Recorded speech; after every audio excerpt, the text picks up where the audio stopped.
सालों पहले एक शहर में साहूकार रहता था, जिसके 7 बेटे थे और एक बेटी थी। बेटी का नाम करवा था। साहूकार ने अपने बच्चों का पालन पोषण काफी शाही तरीके से किया था। सभी भाई अपनी इकलौती बहन को बहुत मानते थे, उस पर अपनी जान छिड़कते थे।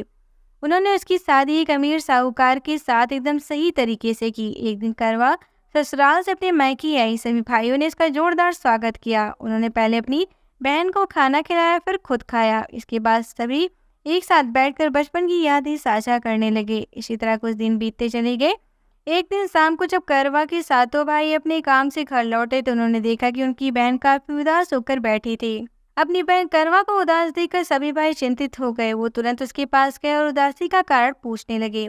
इस पर करवा ने बताया कि उसने अपने पति के लिए करवा चौथ का उपवास रखी है और चांद के इंतजार में सुबह से ही भूखी प्यासी बैठी है। जैसे ही चांद निकलेगा वह उसे देखकर अपना उपवास तोड़ेगी। यह सुनकर भाइयों का भी मन उदास हो गया।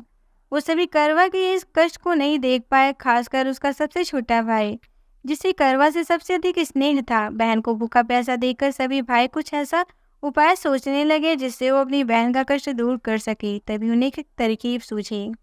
सभी भाई तुरंत एक पीपल के पेड़ के पास पहुंचे। उनमें से एक छोटा भाई एक जलता हुआ दीपक लेकर उस पेड़ पर चढ़ गया और उसे एक छलनी में रखकर वहीं छोड़ दिया। इसके बाद पूरे गांव में हल्ला हो गया कि चांद निकल आया। करवा भी उस जलते दीपक को चांद समझ बैठी और जल्दी से पूजा पूरी कर अपना उपवास खत्म करने के लिए बैठ गई।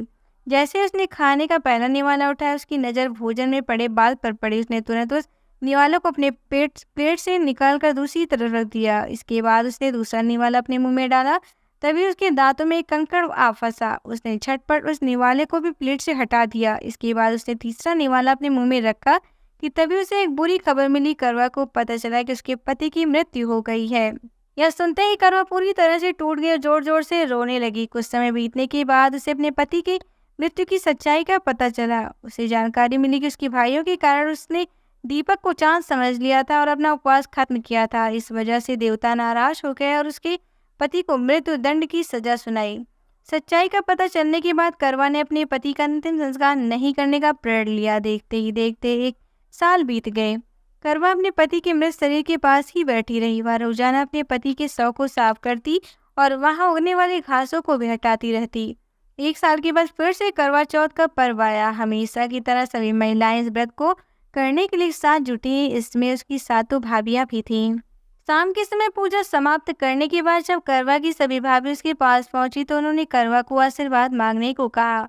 इस पर करवा ने सभी से एक एक करके अपने पति को जीवित करने का वरदान मांगा। करवा की यह मांग उसकी भाभी पूरी नहीं कर सकती थी। उन्होंने करवा को समझाया भी, लेकिन वह नहीं मानी।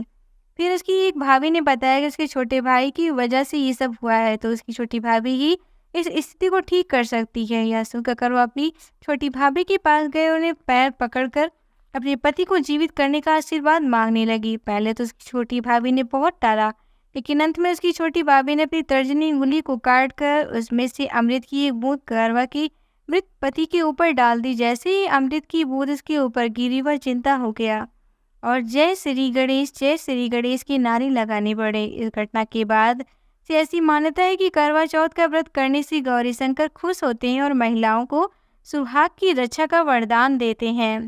दोस्तों, इस कहानी से हमें सीख मिलती है कि इंसान को हमेशा सच्ची भक्ति के साथ पूजा पाठ करनी चाहिए। अगर इसमें किसी प्रकार की कमी रहती है तो उसके बुरे परिणाम भुगतने पड़ सकते हैं।